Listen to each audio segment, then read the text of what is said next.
Bonsoir à tous, on se retrouve pour notre cours numéro 63 sur les halachot de Shabbat. On démarre ce soir un nouveau sujet qu'on va faire sur un cours, Bezrat Hashem, on va tout voir ce soir, j'espère. C'est pas très long, c'est un nouveau sujet qu'on rencontre très fréquemment. Je vais vous partager mon écran. Le sujet c'est Achana mi Shabbat lechol, le fait de préparer quelque chose de Shabbat pour le chol, de Shabbat pour la semaine. Sans plus tarder, je vous partage mon écran.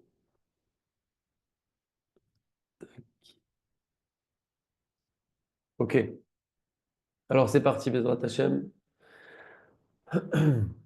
Alors, le principe général, achana, isur achana, l'interdiction de préparer.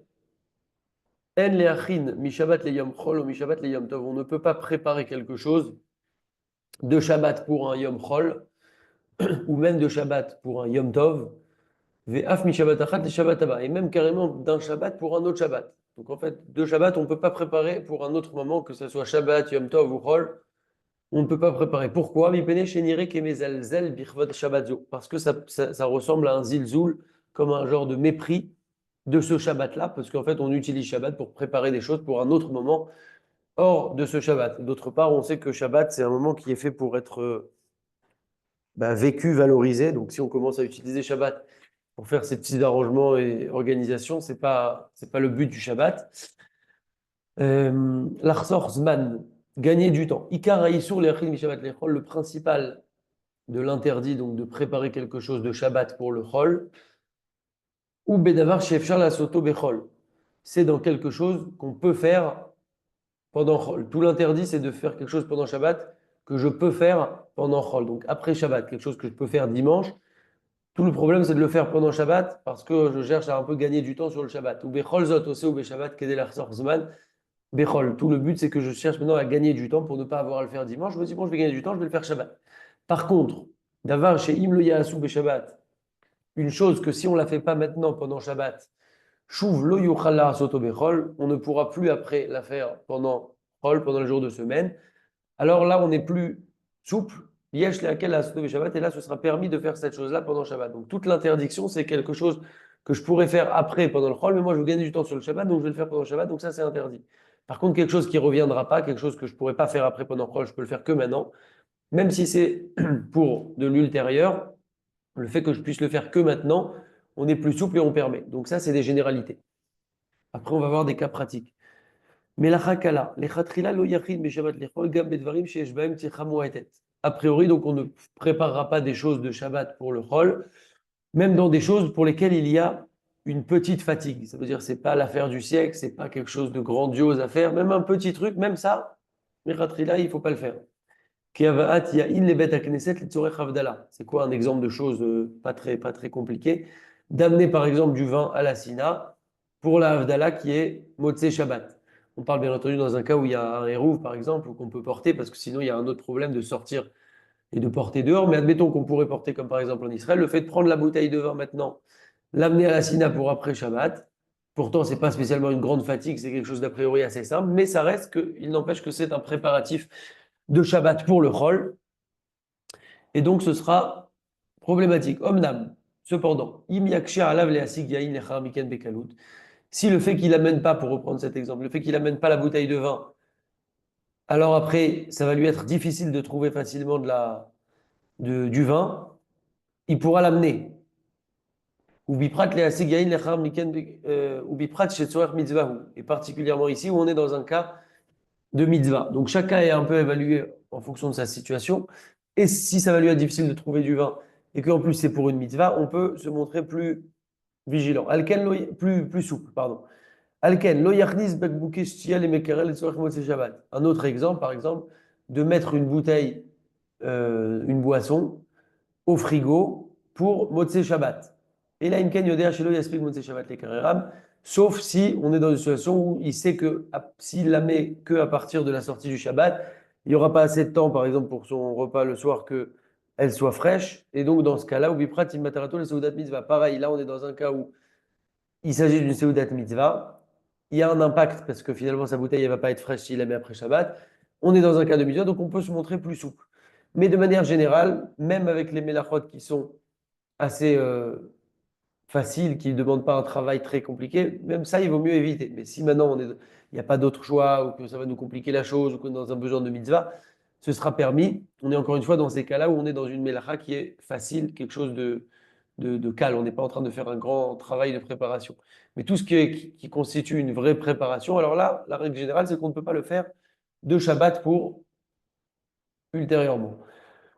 Afsharat ma'achalim, le fait de décongeler de la nourriture. Moutar leotzi chala me'amakpil et afshara letzorer seuda revit. On a le droit de sortir une chala, par exemple, du congélateur pendant Shabbat pour qu'elle décongèle. Pour, par exemple, faire Melavé Malka, la Seuda Revit, qui, au passage, est une très grande Seuda, on en avait parlé. Et même si c'est pas facile de la faire, c'est une grande mitzvah de la faire et de s'habituer à la faire, parce qu'en fait, on a 4 Seudot à Shabbat, et c'est la quatrième Seuda du Shabbat. Vechen Yom Tov Shechal Bemot. Et d'ailleurs, j'ai envie de vous dire, puisque en fait, elle est pas, je sais pas à quel point elle est obligatoire minadine, mais en tout cas, c'est des choses qu'on n'a pas spécialement l'habitude de faire. Par contre, le repas de vendredi soir, personne ne le rate. Le repas de Shabbat midi, personne ne le rate. C'est Oudash Lichit, ça dépend des gens, mais la Malka, on se dit, bon, c'est pas très important, mais en fait, non, c'est important, mais la Malka. Et justement, le fait que pas tout le monde le fait, peut-être que c'est là encore plus qu'on doit montrer à quel jour, à quel point on tient à ces mitzvot. C'est une petite parenthèse. Donc, on peut sortir quelque chose pour décongeler. Vechen Yom Tov Shechal B'Motzei Shabbat, également un Yom Tov qui tombe à Motzei Shabbat, comme ça a été le cas par exemple récemment avec Pessah qui est tombé Motzei Shabbat. Moutar le'afshir ma'achalim kfuim leseudat achag. On a le droit de décongeler des choses pour le besoin de la fête. Mais à Tam, pour la raison qu'on a rappelé plus haut, que maintenant c'est quelque chose, c'est une mélacha qui est kala, c'est une petite mélacha, c'est pas quelque chose de très compliqué. Et en plus, c'est pour une mitzvah, donc ce sera permis. Et également, ici, il y a une raison supplémentaire, c'est qu'il n'y a pas vraiment de préparation ici, parce que le fait de décongeler, ça se fait de manière automatique. On n'est pas nous en train de décongeler la chose, elle se décongèle d'elle-même. Akpa machali v'achzaratam la mekarer. Moutar Shabbat akpi. On a le droit inversement de congeler une chala pendant Shabbat. Et également, on a le droit donc de mettre dans le congélateur des choses. Également, on a le droit de mettre des choses dans le frigo. Les Shabbat pour pouvoir manger ces choses-là ultérieurement après Shabbat. Pourquoi? Parce que si on attend la sortie de Shabbat, alors la fraîcheur des aliments va se perdre. Donc si on doit les mettre au congé, on peut les mettre au congé. Si on doit les mettre au frigo, on peut les mettre au frigo. Sinon, leur fraîcheur va se perdre. Gam qui est Noé la chômère, al matzava bakamarata. Également, ici, c'est un cas où on ne fait que maintenir leur situation actuelle. On ne va pas préparer quelque chose, on va ne chercher qu'à maintenir la fraîcheur des aliments en les mettant au congélateur ou en les mettant au frigo. Et également, il écrit le Gaon Rabbi Shlomo Zalman au Orbar que Kol davar she'en beseato mishum tircha, toute chose pour laquelle, en faisant la chose, il n'y a pas de fatigue. Vegam regil larasoto mibli larshov à la Torah Siato, également le genre d'action pour lesquelles on n'a pas l'habitude maintenant de réfléchir spécialement à se dire je suis en train de faire quelque chose pour et j'ai un avantage à faire cette chose-là ou je vais faire quelque chose de particulier ou de spécifique. C'est des choses qu'on fait un peu de manière sans réfléchir, régulière comme ça. Venkam kavana meyuchedet tzorech hachana les miyachol. Et donc du coup comme c'est quelque chose qu'on fait en routine classiquement sans même forcément réfléchir, on n'a pas forcément d'intention particulière d'en faire un préparatif pour le chol. Alors toutes ces choses-là, en fait, ce sera permis de les faire, même si par le fait de faire la chose, au final, il y a un intérêt pour les jours de chol, parce que si j'ai mis mon aliment au congélateur, ben, c'est pour le manger pendant les jours de chol, ou si j'ai remis mon poisson au frigo, ben, c'est pour le manger quand ça sera la semaine, les jours de chol. Malgré ça, comme c'est quelque chose que je ne fais pas de manière volontaire pour préparer, etc., et qu'on le fait plus de manière routinière, de remettre les aliments au frigo, par exemple, alors on pourra le faire. Adachat Kelim, concernant le fait de faire la vaisselle. Moutar à dire Kelim chez Ishtamesh Bahem Shabbat, on a le droit de faire la vaisselle des ustensiles de la vaisselle qu'on va utiliser pendant Shabbat à nouveau. Avalimlo Ishtamesh Bahem, ou pas à nouveau, hein, si par exemple Shabbat est rentré, on a besoin de la vaisselle pour Shabbat, donc on peut la laver pour Shabbat. Par contre, si on ne va pas utiliser cette vaisselle-là pour Shabbat, on ne fera pas la vaisselle. Ça, c'est la règle générale. Après, on va donner d'autres cas. Veklishti, Aboutar Ladichem Kolayom, tout ce qui est vert, on a le droit de les laver sans aucune distinction, pas forcément si on a besoin de les réutiliser, mais dans tous les cas, parce qu'il est régulier que la personne boit et que donc elle ait besoin tout le temps d'avoir des verres disponibles. On boit plus qu'on mange, donc pour les verres, il n'y a pas de problème. Achim Barou lo shelo ishte hot beshum kos, en le adira. Par contre, même pour les verres, si on est sûr et certain qu'on va plus boire, ou qu'on va pas boire, ou je sais pas, quelqu'un il a d'autres verres, et c'est sûr qu'il va boire dans les autres verres, si on est sûr à 100% qu'on ne va pas les utiliser, on ne les lavera pas. Maintenant, si on ne sait pas trop, etc., pour les verres, on peut être plus permissif. Encore une fois, c'est la règle générale. On va donner après d'autres cas pour voir s'il y a des cas où c'est permis. Marichet Kelim Nosefet, un autre jeu de couvert, une autre vaisselle. Im Yeshna Barichet Kelim Nosefet, si on a un autre set de vaisselle, Raoui Shelo Liadir et Kelim, il convient de ne pas faire la vaisselle, cette vaisselle-là, parce qu'on a un autre jeu de vaisselle qu'on peut utiliser. C'est mieux.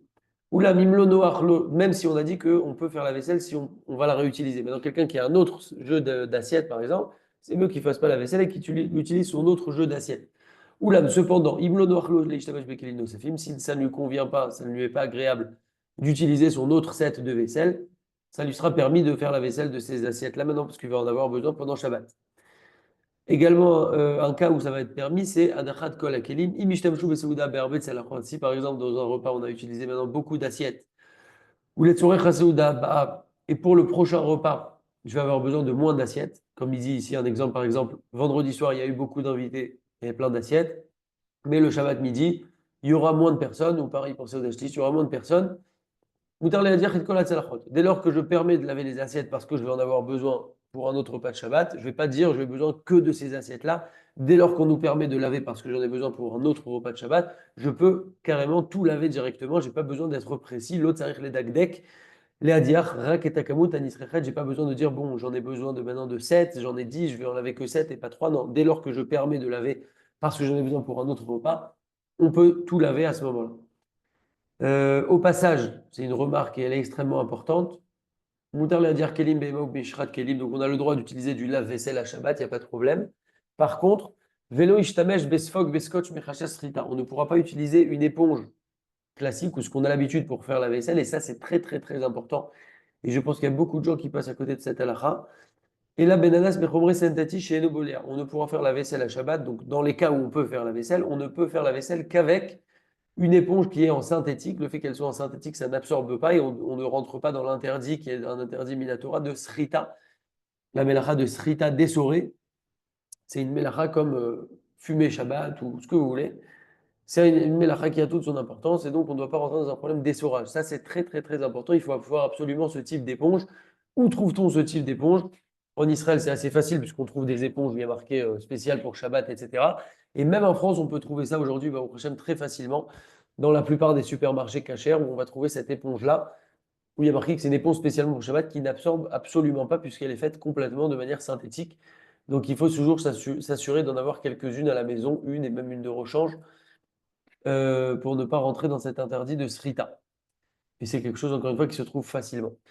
Shtifat kos kidouche, le verre de kidouche, moutar lishtof et kos à kidouche, bimaim bilvad, on a le droit de laver le verre de kidouche avec de l'eau comme ça directement, sans le, sans l'essuyer. Maintenant, admettons qu'on ait fini on parle ici dans un cas où on n'a pas, on est dans le dernier repas qu'on fait Shabbat, parce que si on est dans un repas où on va encore en avoir besoin, il n'y a pas de question, on peut le laver, etc.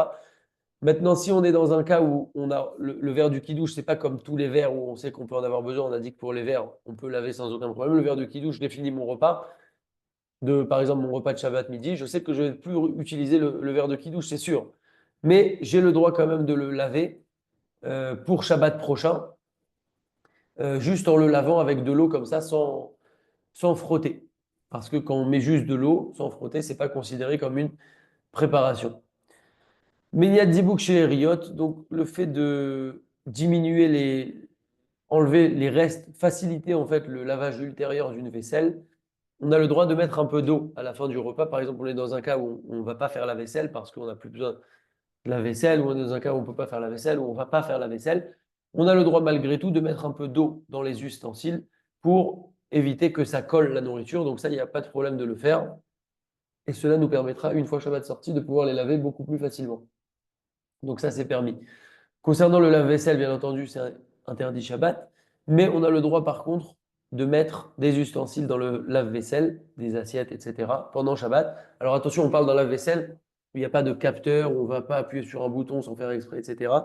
Donc il faut faire attention à ça, parce que des fois, il peut y avoir des capteurs. S'il n'y a pas de capteur, en tout cas, si c'est juste une ouverture mécanique, c'est le cas dans pas mal de lave-vaisselle, on a le droit de mettre les ustensiles dans le lave-vaisselle. Par contre, il ne faut pas commencer à organiser tous les ustensiles à leur place, les fourchettes en haut, les verres à l'endroit des verres, etc. On a le droit de les mettre, mais il faut les mettre un petit peu à l'arrache comme ça. Et après Shabbat, on pourra là bien organiser le lave-vaisselle, mais en tout cas, les mettre comme ça, pas de manière organisée, c'est permis pendant Shabbat. Shtifat Kelim Letzorech Seder Venikayon Abayit. Là, il y a une question, et je pense que c'est une question qui est très courante. Il y a une question. Mishpechot sheyesh lahen harbe tzalachot. Une famille qui a beaucoup d'assiettes, beaucoup de couverts, etc. Après le repas de Shabbat. Ou parlim gam mevashlim bekam asirim. Également, il y a peut-être beaucoup de marmites. Ve'adavar gorem les inchut ou gia bechavoda shel Shabbat. Et le fait qu'ils ont toute cette vaisselle-là, ça entraîne que c'est désagréable et c'est pas kavod pour le Shabbat de laisser autant de vaisselle dans la cuisine pendant toute la journée, même s'ils en ont. Donc, ils vont plus en avoir besoin, mais c'est désagréable de garder toute cette vaisselle sale. Alors, est-ce qu'on a la possibilité dans un tel cas de laver cette vaisselle-là pendant Shabbat, ou alors est-ce qu'il faut la laisser absolument jusqu'à après Shabbat? Encore une fois, on ne parle pas ici de verre, puisque les verres, on peut les laver de manière générale, et on ne parle pas d'une vaisselle dont on va avoir besoin à nouveau pour un autre repas de Shabbat, puisque celle-là aussi, on peut la laver. On parle d'une vaisselle que ça y est, on n'a plus besoin maintenant, mais il y a beaucoup de vaisselle, c'est désagréable, ça prend de la place, c'est sale, c'est pas kavod du Shabbat.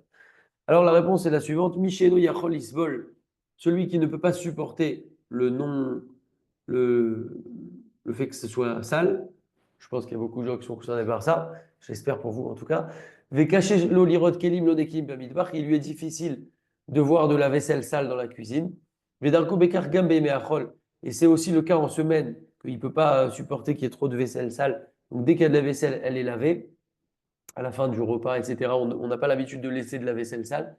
Alors, ce sera permis dans un tel cas de laver cette vaisselle-là. Encore une fois, dans les conditions permises, avec cette éponge synthétique, je répète, c'est très très important pour ne pas qu'il y ait de problème de srita des soirées.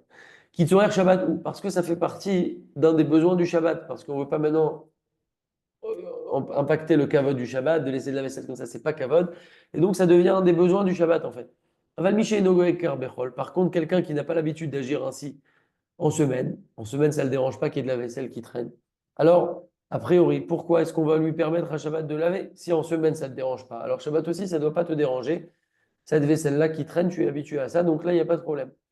Par contre, s'il lui est difficile, malgré tout, même à cette personne qui pourtant en semaine laisse la vaisselle comme ça traîner, mais maintenant c'est Shabbat, et ce qui se passe à Shabbat, ça va le déranger un peu plus. Et le fait de laver, soit parce qu'il y a beaucoup plus de couverts, soit parce que le fait de laver, ça va lui procurer carrément un oneg Shabbat et un ishuv da'at. Il va avoir un plaisir de Shabbat de ça parce que du coup, sa maison elle va être plus rangée. Ou alors il va avoir un ishuv da'at, il va avoir l'esprit plus serein parce qu'il voit plus cette vaisselle sale qui l'angoisse un petit peu. Alors même si en semaine, il n'a pas l'habitude d'agir ainsi, on lui permettra de laver cette vaisselle-là, particulièrement en été, je traduis directement où les journées sont longues et il n'est pas agréable de laisser autant de temps de la vaisselle sale. Et le fait qu'en semaine, pourtant, il lave pas directement après le repas, c'est parce que soit il n'a pas le temps de le faire, soit parce que tous les gens de la maison ne mangent pas ensemble. Il y en a qui mangent à cette heure-là et ensuite après il lave un peu ou il laisse traîner un peu. Après, il y en a d'autres qui mangent et qui vont aussi mettre leurs assiettes après. Donc, c'est moins dérangeant en semaine. C'est peut-être pour ça qu'il agit comme ça en semaine. Mais en tout cas, le Shabbat, ça lui posera un problème plus grand et donc on lui permettra de laver parce que Shabbat, il a plus de temps. Donc, peut-être que c'est une question de temps. C'est pour ça qu'il lave pas en semaine et qu'il laisse un peu sonner. Mais Shabbat, il a plus de temps. Donc, il aimerait bien laver pour que sa maison soit propre et conserver le kavod du Shabbat. Jusqu'à quel point ça va le kavod du Shabbat plutôt que de voir une montagne de vaisselle s'accumuler, et donc ça sera permis. Mais par contre, où il va chez Kavanato Amitit les Shabbat, il faut vraiment que son intention soit sincère par rapport au kavod du Shabbat. Il ne faut pas que ce soit pour simplement gagner du temps après Shabbat. Et là, c'est à chacun de s'introspecter. On peut mentir à des hommes, mais on ne peut pas mentir à Kadosh Baruch Hu qui sondent les reins et les cœurs. Et donc, il faut que son intention soit sincère, que ce soit pour le kavod du Shabbat, et pas simplement pour gagner du temps euh, après Shabbat. Et c'est aussi, ça sera le même din, on lui permettra si, à cause maintenant le fait qu'il laisse traîner de la vaisselle, il y a des mouches ou des moucherons, des bêtes ou des insectes comme ça, des moustiques qui arrivent, ou également parce qu'il y a des invités qui vont venir et c'est pas agréable que les invités ils vont voir comme ça une montagne de vaisselle sel, donc non, vaisselle sel, vaisselle sale. Et donc, dans tous ces cas-là, on permettra à la personne de laver, puisque dans tous ces cas-là, c'est considéré comme un tsorer à Shabbat, un besoin du Shabbat. Euh, Et encore plus de nos jours où souvent la salle à manger aujourd'hui, elle est proche de la cuisine, ou des fois c'est même une cuisine ouverte sur le salon où on mange. Et donc, c'est pas agréable de voir une cuisine comme ça aussi sale toute la journée. Sidour Ashulchan, Moutar les fenêtres attaquer les Ashulchan. Maintenant, concernant le fait de débarrasser la table, on a le droit de débarrasser les ustensiles de la table et de nettoyer la table après la Seouda Shlichit. Donc, dernier repas de Shabbat, on a le droit de débarrasser la table. Kasher Kavanato Sheyeh Makom Naki Umesudar Lechvada Shabbat. Toujours dans le but où on a cette intention-là, que l'endroit soit propre en l'honneur du Shabbat. Toujours en l'honneur du Shabbat. Même si c'est Ouda Shlichit maintenant, il reste encore un peu de temps pendant Shabbat. Je veux que ma table elle soit propre. Je ne veux pas laisser une table à l'arrache comme ça, avec des miettes, des saletés, etc.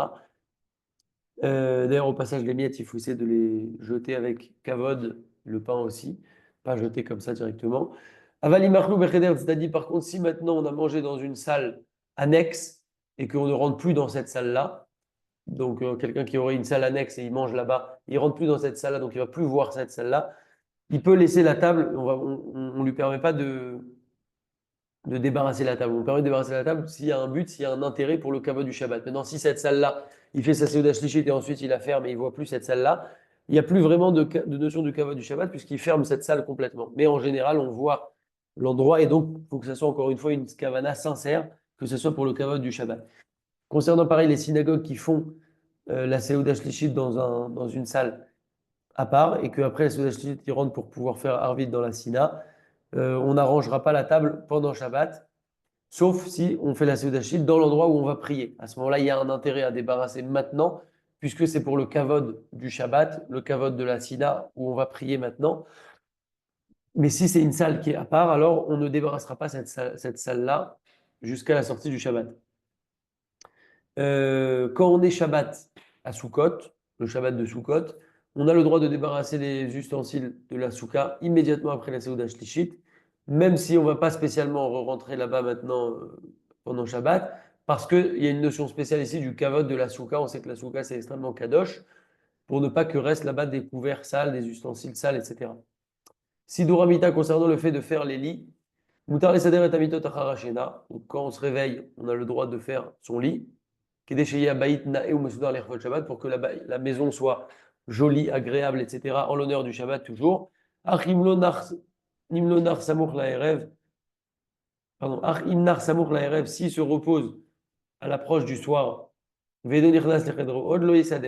si maintenant, c'est un peu comme le Seudah Shlichit, si maintenant il a dormi un peu, c'est sa sieste, après il ferme sa chambre, il va plus re-rentrer dans sa chambre, il n'y a plus vraiment d'intérêt pour le Shabbat lui-même, puisqu'il va plus re-rentrer dans sa chambre, alors là, il n'arrangera pas le lit. Encore une fois, quand on arrange, il faut vraiment qu'il y ait un intérêt pour le Shabbat, il faut que cet intérêt soit sincère. Même si c'est pour nous personnellement, peut-être que personne ne va rentrer dans notre chambre à coucher, mais on veut qu'elle soit arrangée pour Shabbat. Parce que je vais encore y rentrer, peut-être pas pour dormir, mais pour chercher quelque chose, etc. Je veux qu'elle soit arrangée. Si maintenant on est à la fin du Shabbat et que je ne vais plus y rentrer, j'attendrai après Shabbat pour arranger mon lit. Si on a l'habitude, par exemple, d'habiller les enfants avec un pyjama à un horaire donné, on a le droit de les mettre, par exemple, à 6 heures et Shabbat, il n'est pas encore sorti. J'ai le droit de mettre des pyjamas à mes enfants. Même s'ils ne vont pas. Pardon. Excusez-moi. Même s'ils ne vont pas dormir qu'après la Havdalah, puisqu'on a l'habitude de les habiller chaque jour à cette heure-là. C'est juste qu'en attendant, ils vont s'occuper en attendant comme ça. Et j'ai pas spécialement d'intention de leur mettre le pyjama pour le chol. Achana Belimudé Kodesh, est-ce qu'on a le droit de préparer, d'étudier de la Torah pendant Shabbat pour le chol? On a le droit d'étudier de la Torah? Oui, on a le droit d'étudier de la Torah pendant Shabbat, même si mon intention est pour le chol, pour ultérieurement. Kevan chez Gam Belimudo Hatam et Kaemitzvah. Pourquoi? Parce que même si j'étudie maintenant pour le chol, admettons, je dois donner quelque chose à étudier avec quelqu'un après Shabbat. J'en profite pendant Shabbat, même si c'est pour le chol, il n'y a pas de problème. Pourquoi? Parce que maintenant, au moment où j'étudie pendant le Shabbat, j'accomplis une mitzvah en ce moment même et donc ça a un intérêt pour le moment même du Shabbat. D'ailleurs, au passage, le limoud à Shabbat, c'est extrêmement puissant. Le nombre d'heures est démultiplié. Je ne sais plus exactement les chiffres, il y a un calcul qui a été fait. Mais chaque heure de Shabbat qu'on étudie, elle vaut des milliers d'heures de Shabbat en semaine. C'est valable pour une heure, mais c'est valable aussi pour 5 minutes. Quelqu'un qui va étudier 5 minutes de Shabbat en plus, qui va rajouter 5 minutes d'études, etc., ça vaut énormément. Donc il faut travailler sur ça. Alken mutar lener bar mitzvah drashato lechagiat bar mitzvah sheter bechol. Admettons que le bar mitzvah, il fait sa bar mitzvah jeudi. Il a le droit de préparer sa dracha le Shabbat précédent, même si c'est pour le chol, parce qu'il est en train maintenant d'étudier la Torah au moment où il la prépare. Vechen mutar leachin kriyat Torah également, il peut préparer la lecture de la Torah ou un shiur qu'il va donner pour en prol, il n'y a pas de problème. Vechen mutar leshanen belimudei kodesh be'alachot kashrut hamidbach. Et également, j'ai le droit d'étudier des choses qui ne concernent que le chol, comme par exemple des halachot concernant la kashrut de la cuisine, comment cuire, comment vérifier les légumes. Même si c'est des choses que je vais utiliser que pendant le chol, j'ai le droit d'étudier ça pendant Shabbat, même si c'est pour un besoin de chol, parce que j'étudie quand même pendant Shabbat et donc il n'y a pas de problème. Pareil, quelqu'un qui va passer un examen de Torah, par exemple une smicha ou quelque chose, un examen de Torah pendant chol, pendant la semaine, il a le droit de préparer pendant Shabbat parce que au moment où il étudie pendant Shabbat, il étudie la Torah. Euh, il y a ici, il dit, c'est l'endroit ici de rappeler une histoire avec un juif du Nord. Euh, le Rav, il avait préparé à sa Keïla un examen sur les halachot de Mouktsé, à partir justement de ce livre de Halacha Ve'agada. Et donc l'examen qui était à l'écrit devait avoir lieu pendant Chol. Et cette personne a témoigné, elle a raconté que le Shabbat juste avant, elle était à l'hôtel et elle a profité de ça pour répéter pour le contrôle qui avait lieu pour tous ces gens-là pendant la semaine. Et elle a vraiment beaucoup aimé ce moment-là de préparation, etc. Et donc le dimanche, il y avait le contrôle et la personne, elle a très très bien répondu puisqu'elle avait bien révisé pendant Shabbat et elle a eu une très bonne note. Donc bon, c'est juste une petite histoire. Achana Belimudechol, donc ça c'était pour la Torah. Maintenant, on termine avec ça concernant des préparatifs pour des études Chol, quelqu'un qui fait des études par exemple de médecine, ce que vous voulez. Achana Belimud Chol, Agam Sheyeshnam Sifrei Chol Mesuyemim Shemutar Likru Bahem Beshabbat. Bien qu'il y ait certains livres, il y en a peu, qu'on a le droit de lire euh, pendant Shabbat, comme par exemple un livre d'histoire dans lequel il est permis de lire pendant Shabbat parce que ça me procure un plaisir de Shabbat, et donc un livre d'histoire par exemple, on a le droit de le lire. Mikol Makam Asur Lilmod Bahem les Matarat Nifrad. Concernant un examen, là maintenant, si j'ai un but de faire un examen, je n'ai pas le droit d'étudier ça pendant Shabbat. Mishum Shemechim et Shabbat Lechol. Parce que ici, clairement, je suis en train de préparer quelque chose de Shabbat pour le Chol et donc c'est problématique. Euh, et également, il y a des livres aussi de Chol qui sont carrément mouktsé pendant le Shabbat qu'on ne pourra pas déplacer. Et il y a ici une histoire avec une jeune fille qui était en train de se renforcer dans la Torah, qui a demandé si elle pouvait se préparer pendant Shabbat pour, elle passait un examen pour ses études, elle devait passer un examen pour l'université pendant la semaine. Et ils lui ont répondu, les rabbinim, que non, c'était assourd, parce que comme on a dit, c'est pour une préparation pour le chol, et ici c'est de l'étude chol, donc c'est interdit. Et ils lui ont dit qu'au contraire, si elle se renforce sur cette épreuve-là qu'elle a, que maintenant elle a du temps pendant le Shabbat et elle pourrait préparer malgré tout, elle écoute la halakha et elle ne prépare pas, qu'elle aurait une siyata d'Ishmael, qu'elle aurait une grande aide du ciel pour pouvoir passer cet examen universitaire haut la main. Et Baruch Hashem, c'est ce qui s'est passé. Et elle a elle a été questionnée à l'examen exactement sur ce qu'elle avait préparé. Elle a eu une grande atzlacha. Achzarat Sfarim, Bessi ou Limoud, quand on finit d'étudier, on a le droit de remettre les livres à leur place pendant Shabbat, il n'y a aucun problème, puisque ce n'est pas le kavod des livres de les laisser comme ça jetés et posés. D'ailleurs, au passage, il faut toujours remettre son livre, surtout à la Sina, sinon il y a des gens qui les cherchent. Et également, c'est l'habitude d'agir ainsi que quand on finit d'étudier quelque chose, on remet les livres à leur place, sans avoir spécialement une kavana maintenant d'aller faire un préparatif pour Kol. Non, c'est par réflexe, on met les livres et c'est tout, donc c'est permis. Gilad Sefer Torah, En Leachin et Sefer Torah Beshabbat les soirs Kriyat Rosh Chodesh. On n'a pas le droit de, quand on finit de lire le Shabbat, enfin pas quand on finit, pardon, on n'a pas le droit de prendre un Sefer Torah et de le préparer pour la lecture ultérieure de la semaine, par exemple pour Rosh Chodesh ou pour Yom Tov qui va tomber cette semaine. On n'a pas le droit de préparer le rouleau de Torah pendant Shabbat. Cependant, si on est au milieu de la lecture de la Torah, au milieu de la lecture de la Torah, de Mincha, de Shabbat par exemple, on a roulé à la page suivante, parce que la Mincha, on lit toujours la paracha on va lire pendant lundi et jeudi. Maintenant, des fois, cette paracha, elle s'étend sur deux pages. Donc, on a commencé à lire la première page, ensuite, on a tourné le Sefer Torah pour arriver à la deuxième page. On aura le droit de juste revenir à la page précédente, parce que c'est la page qui est collée. Et c'est une action qui est vraiment simple parce que c'est la page qui est juste après. Donc ça, on permet, parce que même si on va lire cette lecture-là lundi et jeudi et que ça fait partie du rôle, On est juste à côté maintenant, donc on a le droit de venir à la page précédente et c'est pas considéré comme une préparation. Mais sinon, préparer le Sefer Torah pour une lecture qui se trouve dans une autre parachiote, ça, ce sera un problème. Chez Nab et Shabbat, et on termine sur ça, le fait de dormir pendant Shabbat. Celui qui veut, par exemple, être en forme, Motsé Shabbat, pour étudier la Torah pendant la nuit, par exemple, ou pour son travail. La personne, elle a une garde de nuit ou elle sait qu'elle doit travailler la nuit, etc. Elle a besoin d'être en forme. Il est permis de se reposer pendant Shabbat, même si on sait que c'est pour être en forme après Shabbat. Quelqu'un qui va voyager, par exemple, qui va faire nuit blanche, il peut dormir pour être en forme après Shabbat. Juste, il ne faut pas le dire clairement. Rak shelo yomar sheishen l'tzorech halayla, il ne faut pas dire explicitement qu'on est maintenant en train de dormir pour être en forme pendant la nuit à venir après Shabbat. C'est permis ici parce que on ne reconnaît pas, on n'identifie pas le maaseh achana, l'action de préparation, parce qu'on dort comme ça tout simplement. C'est pas reconnu ici en tant que tel comme une préparation. Euh, et également parce qu'il ne pourra pas se reposer après Shabbat. Donc ce sera permis, mais il ne faudra pas le spécifier explicitement verbalement. On est en train maintenant de dormir pour être en forme après Shabbat. Donc on a terminé avec ce sujet. La semaine prochaine, Léner Bezrat Hashem, on verra le sujet du fait de marcher et de courir pendant Shabbat. Est-ce qu'on peut faire de l'exercice physique à Shabbat? Je ne sais plus si on avait déjà vu ça. Non, je ne crois pas qu'on avait vu ça. Mais en tout cas, ça c'est pour le prochain sujet. Pour terminer avec un petit mot de Moussa.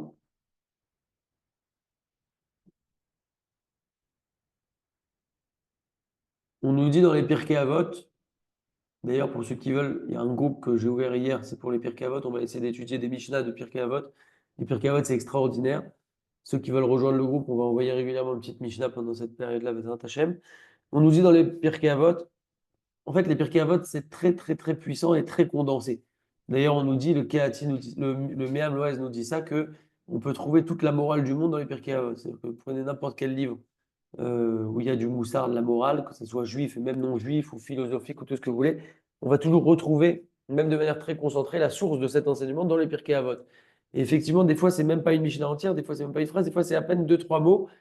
Et c'est une leçon de vie, en fait, qui peut transformer notre vie. Donc, c'est ça l'importance des Pirkei Avot. Ceux qui veulent rejoindre le groupe, vous pouvez me demander. Et on nous dit dans les Pirkei Avot, Imlo Arshav et Matai. Ça, je pense vraiment que c'est la phrase de notre vie, la phrase qu'on doit afficher, avoir en tête tout le temps, etc. Si c'est pas maintenant, quand ça sera? C'est une phrase qui est valable dans tous les domaines. L'humain a une tendance à repousser continuellement, à décaler, à chercher à s'arranger, etc. Particulièrement dans les sujets qui concernent la Avodat Hashem, Torah, mitzvot, etc. Parce qu'on se dit, bon, si Dieu veut, un jour, peut-être, je vais étudier, un jour, ça viendra, un jour, je ferai cette mitzvah, un jour, je serai au niveau, un jour. Mais en fait, non. Imlo Arshav et Matai. Si ce n'est pas maintenant, quand est-ce que ça va arriver? Sous-entendu qu'on doit agir en fait immédiatement parce que déjà on ne sait pas combien de temps on est là, on ne sait pas si on pourra le faire, on ne sait pas si l'occasion se présentera encore. Et pour toutes ces raisons, il faut toujours attraper les choses rapidement et c'est valable dans la Torah et les Mitzvot, mais c'est aussi valable dans tout. C'est valable aussi dans le travail. Des fois, on décale les choses alors qu'on peut les faire, mais on sait qu'on est en train de juste de gagner du temps. Et au final, on voit que la chose, elle peut disparaître. Ah, je devais envoyer un devis, je ne l'ai pas envoyé, j'ai traîné 3 jours, la personne elle a pris quelqu'un d'autre, c'est dommage, on est passé à côté. Donc c'est vraiment une leçon de vie. Le temps tourne, j'ai toujours mon petit sablier, je vous conseille d'en acheter un. Le temps tourne et la vie tourne et il faut donc exploiter chaque jour et chaque instant. Et c'est un travail pour tout le monde, c'est pas facile, mais on est là pour travailler. Donc voilà, c'était pour dire un petit mot de Moussard. Je réactive les micros s'il y a des questions et Razak à tous.